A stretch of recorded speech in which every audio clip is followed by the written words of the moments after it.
Now, how does the smoke calm them down? The smoke basically, they thought at first, and you'll hear beekeepers even now talk about, they think it's a forest fire and they'll run and hide in the comb and try to suck down honey so they can fly away. But really what it does is it disturbs the pheromones. That's how they communicate. And then when you open it, you'll see me open it every way, but you're supposed to open it away from you. So what they do when you feed them, it stimulates them to reconnect this. So they'll start building comb around it and reconnecting it. And what do they build the comb out of? Wax. They have wax glands on their abdomen, and they secrete wax, but they secrete the wax shells from their abdomen in between their scales. And see, there's a hive beetle larvae. This was infested with hive beetles. Got a wax moth. Oh, what is that? Right there. Below. Oh, it's an old bee. Oh, okay. Yeah. Now, how long will a bee live?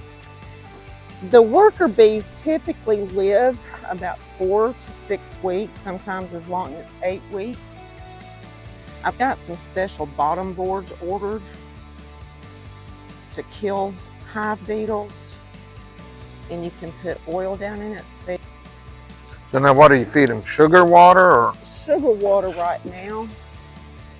I have them on a 1-to-1 sugar water, and that's going to help them build comb or build wax. Oh man, they're all down in there. Yeah, I got floats. Oh, I'm sorry. I've got floats in there Mm-hmm. to keep them from drowning, but you're still going to lose some bees when you feed them. Ooh, a bunch of larvae. Yep. These towels just aren't cutting it for the small hive beetle population. So I'm hoping they don't get slimed out. It's the chance you take when you do a cutout. When they had as many hive beetles as this one had, we'll come from this side and make sure we're not sliming out. When you see that many larvae in there of hive beetles, you worry about sliming out. And see, this is what's going on here. It's just dropping off of there. So I'm going to throw that out there to the side for now. Oh, they are all down in the bottom. Yeah, they're just all down there. Now, what does a hive beetle look like? Well, if I can find one that... Oh, they're all along the side there. Ooh. Yeah. So see, we've probably, in all essence, lost this colony.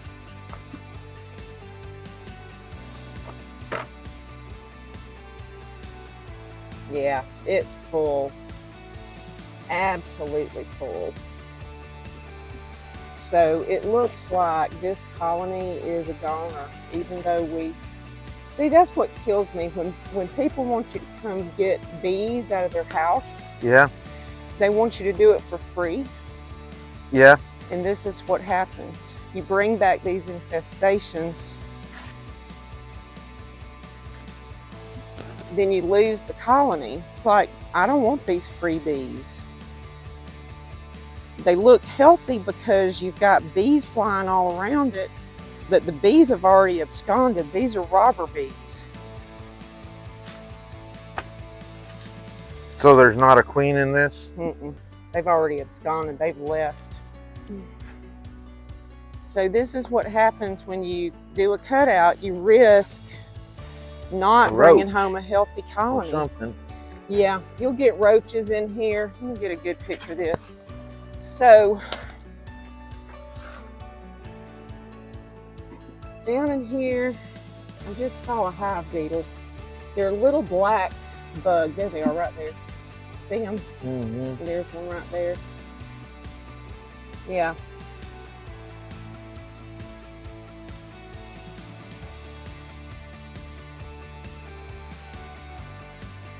Mm. So this is a goner. This is completely slimed out. And it's just gross. Nasty. So does that mean they're from other hives that just Yeah, come in they're here? probably from these other hives. It's called drift. And so once they get what they want out of this colony, they'll go back to their colonies. So they've come in and they've robbed out all the honey resources that were in there because there were no honey resources. So this was clean last week, and all Yeah. that larvae and stuff This was from 1 week? clean. Yeah. That's a goner. But that's how easy it is to lose a colony. So that colony's a goner. We'll just let them have at it on the feeder because I was going to open feed them anyway. That's just nasty. So you got to see firsthand one of the pests. How about that? Y'all, this is Robert. He is a Hives for Heroes mentee that we were matched. And this is his first day with me. So he got to see quite an experience on his first day. All right. I've added, these are what you'll hear them called supers, honey supers, medium supers, whatever. This is just something that we add on to collect honey in. Now, I did add one to 3 of these hives because the girls were filling up the brood boxes. This is the brood chamber. This is your honey super. So, but hear that pop? That's propolis.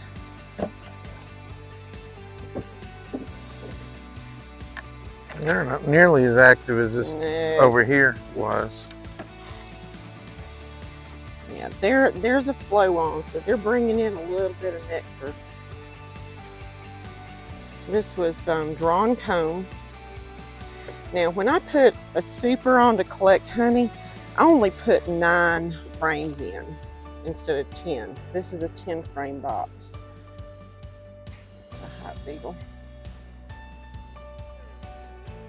You smell that? Smell like dirty gym socks? Yeah. That's goldenrod. Goldenrod and asters. And they do smell. So the girls have been hitting it because you can smell it as soon as it opens up. The first time I smelled that, I was like, what in the world is that smell? They're already bringing in nectar in there. And in there. So they put the honey and stuff in the comb, and then that's where they lay the egg? In the honey super, now I've got a queen excluder on. I'll show you that. It keeps the queen from coming up into the super and laying. The worker bees can get through. Look, they've already connected the comb in here. Let's see if I can pull that one out. Sometimes you'll see them draw a bridge, like this bridge comb right here. You just have to go down and separate it. They don't read the same books we do.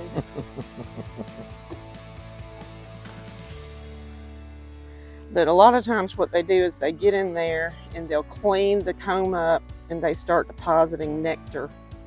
And then they cluster and fan to dry out or evaporate the water from the nectar to make honey. So they're getting it ready. And our fall flow usually goes through like October, sometimes into November. I was gonna just try to get some fall honey this year. If we don't, we don't. I'll just feed all through the winter. Okay, let's see, there's my queen excluder. So the queen can't get through that. So the queen cannot get through these. The worker bees can. Drones usually can't.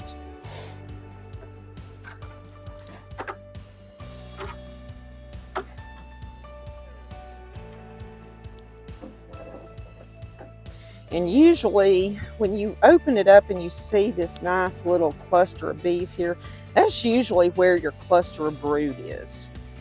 These outer frames are usually honey and nectar and pollen.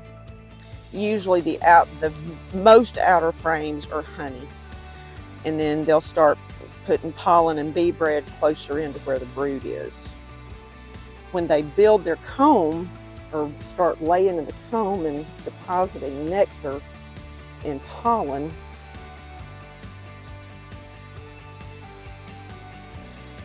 and you won't typically find the queen on these outer frames. You will find her closer into where the population is, where the cluster is.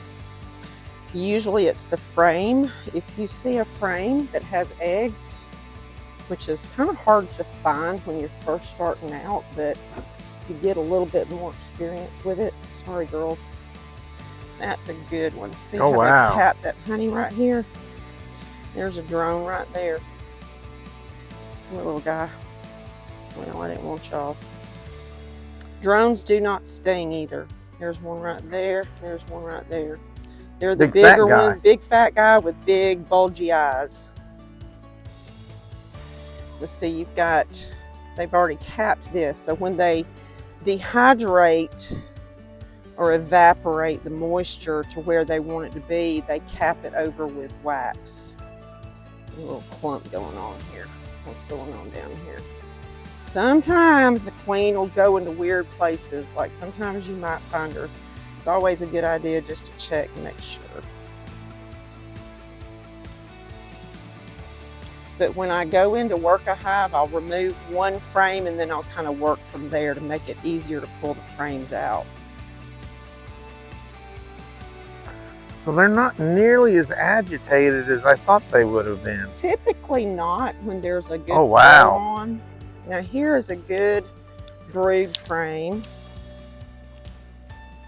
When they build their cluster, their brood, when the queen lays, she'll start laying in the center and work her way out, like in a target. Then the nurse bees will come in and deposit. See right here, you've got pollen, and it's compressed down in the cell. That's actually bee bread. They mix nectar with pollen and make bee bread. That's what they feed bees that like are eggs and larvae that have hatched from eggs. They're in the egg stage for 3 days. Then they hatch into larvae. Nice population, nice healthy colony. But they'll put their brood, she'll lay her brood over here, and then you'll see bee bread and pollen, and then you'll see a circle of nectar. See, they've already got the honey out here capped. Oh, now I smell it really strong. Smell it real strong now. Yeah, that's the goldenrod. I always said it smelled like they've got that one almost filled up. So this is a good frame of brood. See, you've got, let's see, make sure I don't see her on here before I shake them.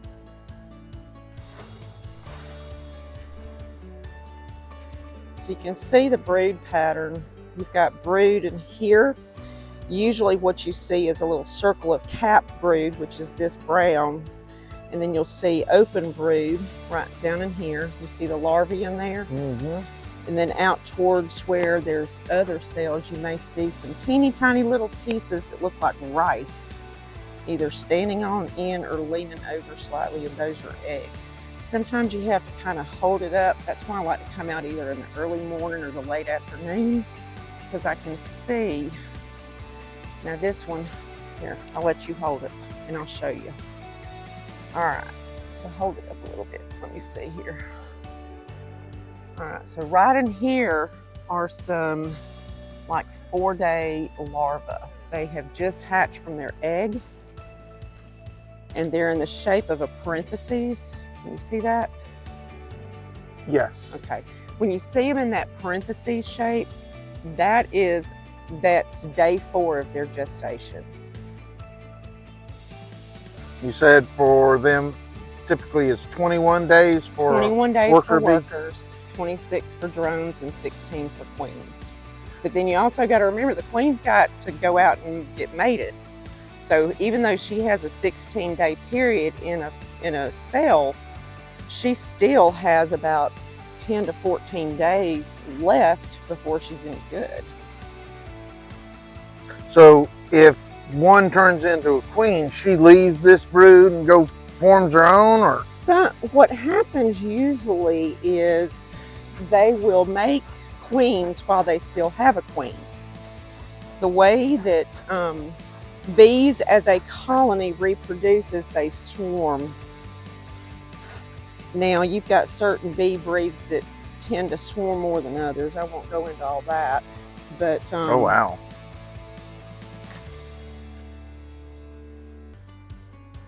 What they typically do is you'll see a little cup, and we call them queen cups for a reason. They look like little peanuts on the bar, and that's usually a queen cell. Now you won't typically see a queen cell this time of year because it's autumn and they're getting ready for winter. These bees typically will live 4 to 6 months instead of 4 to 6 weeks because they are, oh, look at the waggle dance. That was neat. All right, if you see a bee, oh man, come on. Do it, girls, do it. I just saw one of them doing it. They'll start there you go, right there. Yeah. That's called the waggle dance. They're communicating with the other bees where the nectar is and where the pollen is. There's one doing it there. Mm-hmm.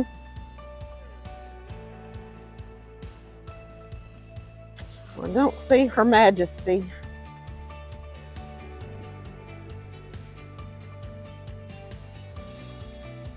All right, I want to see if I can see some eggs. Maybe there'll be eggs on this frame. Oh, this one's heavy. Got lots of capped honey. Look at that. Oh wow. That's why it's so heavy. Then there's a beetle. There's a beetle. You're right. You're getting good at spotting them already.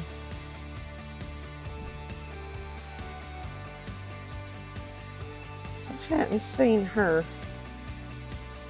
She's been elusive, but I'll let you hold this and see how heavy it is. Hold it over the hive like that. So, that's pretty hefty, huh? 34 pounds. Yeah. Well, those other ones were rather light. Yeah. Now, when they start filling up with honey, like if you get a deep full of honey, oh man, they are heavy. Now, how do you control the beetles? Oh, there's a waggle dance. It's very difficult. Well, they started building them on the end here. Yeah, they'll build burr comb when there's a flow on. A lot of times that's how you know that there's a flow going on. We won't go any further because this frame is only half full. What is a flow? When the nectar starts flowing in the spring and in the fall, they will start building a lot of comb. In the fall, they start building it along with the propolis to help insulate the hive. Yeah, girls, you're gonna have to move, y'all gonna get squished.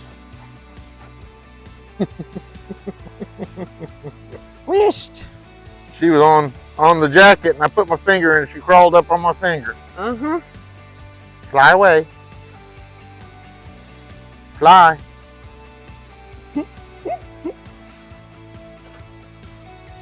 Okay, go back in there. All right, so we'll close this one up. I'm gonna go ahead and put that honey super back on, but I really doubt they'll do anything with it because they still got quite a lot going on below. They might, we'll see. Depends on how good a flow. So now how many bees do you estimate are in this hive? Probably anywhere from 30 to 50,000. You'll also notice too that a lot of beekeepers will place bricks, and like my brick system, I don't really worry too much about it until I come out and I check for queens. Like if I've put new queens in, you see this up here, 827 queen right, there's eggs. That means I spotted eggs. And I made notes in a yellow one here that I can't read. That was 18. Still capped. So we put a frame of capped queen cells in here, and they made their own queen. We came back on 827 and we had eggs. So the queen emerged and mated and came back and laid eggs. So she didn't fly off. She came back to this. She came back. They fly off, but they come back. I was hoping I'd have one of these girls, one of the queens make an appearance for you. Always check to make sure the queen's not up here trying to get through, because sometimes they will try to get through. These are Swiffer sheets. You were asking about small hive beetle control. Swiffer sheets are good. They get caught in there. These are beetle blasters. You fill them with oil. And most of the time they're attracted to the oil. I just saw one. And will go in there and then they drown and die. There's several of them in there. So that's what we hope happens. But like I said, in the South, it's just, you know, we got every kind of pest there is, just about it. I had them, they recommend to put beehives in open full sun. Now this one gets sun the biggest portion of the day, but it is dappled shade. So it allows us, yeah, we have to fight the hive beetles a little bit more, but we don't have to fight the heat quite as bad. So full open sun helps combat the beetles? Yeah. Oh wow, look at them all hanging on to each other. That is called festooning and clustering. So when they festoon, they hold on to each other, usually by the legs. And sometimes you'll see them make like a little bridge. But that's how they cluster. Like, so when they swarm in the spring, sometimes you'll get swarms in the summer, but most of the time it's spring. And like I was saying, they reproduce as a colony, not just individually. Oh wow, they've built on the bottom of that. Yeah, I had put some medium frames in here that helps them to go ahead and draw out drone comb. So if they're pulling drone comb on the bottom, because your drone comb is going to be wider, you can actually see how much wider it is than the worker bee comb. And they'll draw that out on the bottom, and that's kind of like, oh, look how big it is right in that area. Yep. And I'll tell you, I have found this to be the best way to keep up with my bee stuff. There's one of those cobalt bucket. Alright, so I'm going to move my head out of the way. Right there we got, kind of look, there's some larvae down there. There's some eggs right there. Right over in here.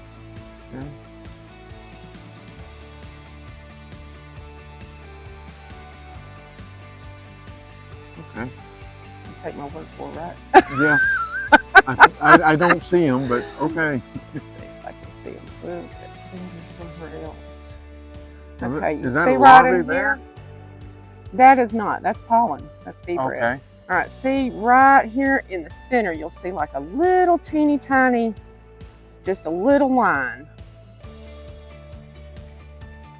Okay. I still don't see it. That's all right. It took me a long time. Well, I know there's a queen in here because there's eggs. So I really don't need to go any further.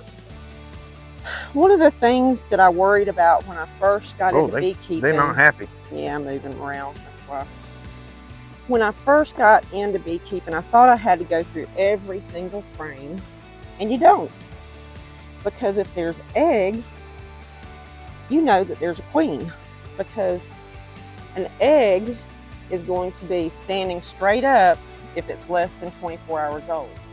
So you know that you've had a queen within 24 hours in that hive, as long as you've got those eggs.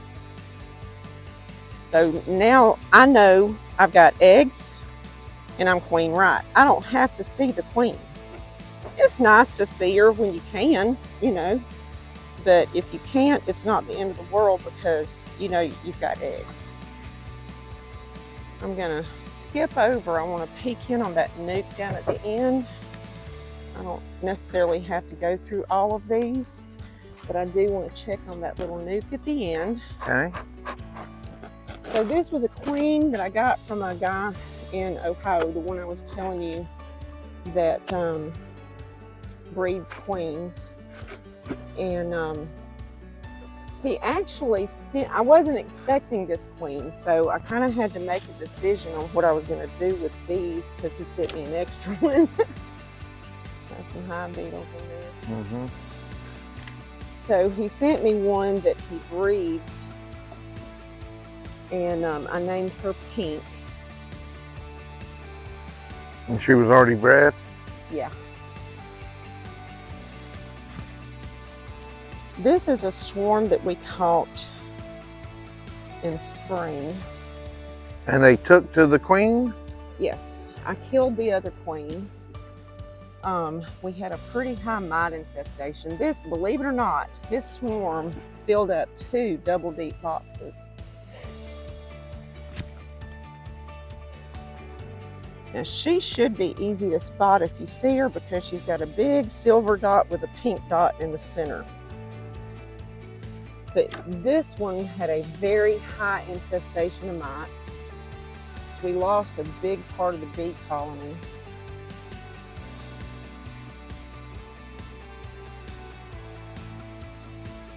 And she is part carniolan. And it's a species that broods down very small, in small clusters in the wintertime. So they don't make big, huge clusters like Italian bees do. But they brood down very, very small, almost to the point scary. Because I had a couple of other carniolans, and when I came out and checked them in the spring, I was like, man, I don't know if these bees are going to make... There she is, right there. Ah, so she's not that much bigger than the others. No, she's not a huge queen. 1 1/4. Carniolans are a little bit smaller. They're not as big as the Italians, but she's a pretty queen. That's kind of cool. Queen has a crown. Yeah, she does.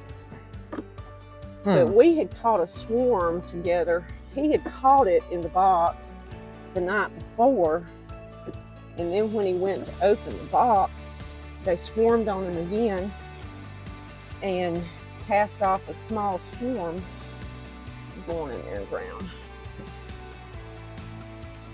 And then we caught that swarm, and he raised that queen. I'm gonna let you grab the bucket if you will. Okay. He raised that queen, and after she proved herself,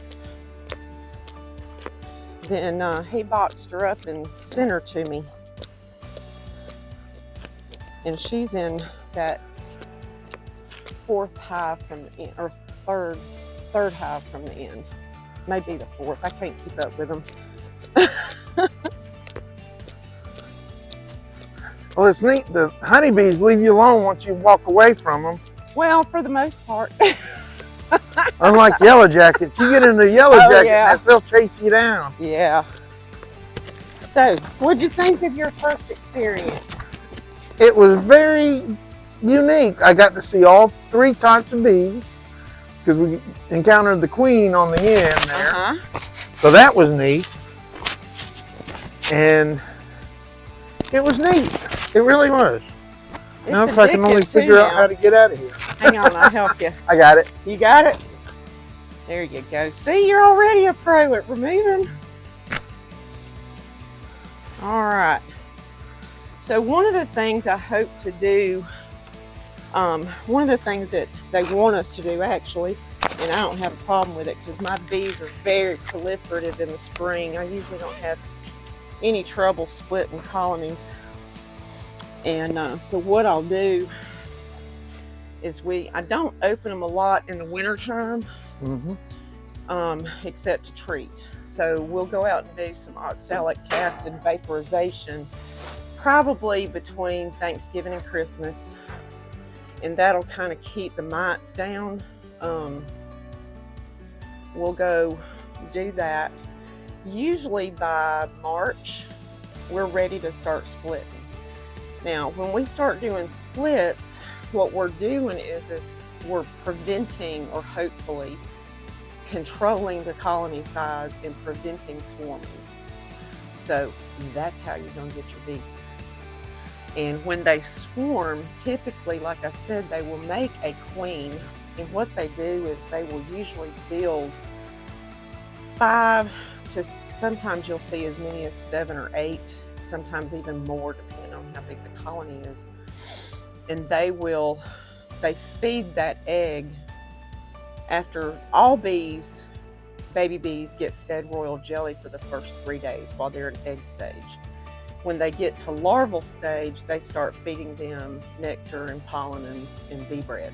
Unless they can tell unless they need a queen.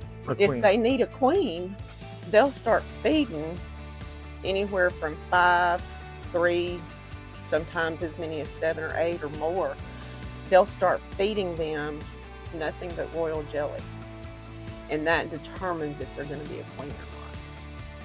So what they do is they feed and feed and feed, and while they're feeding them, they're constantly building wax around. They'll build it. You saw how the brood comb was capped.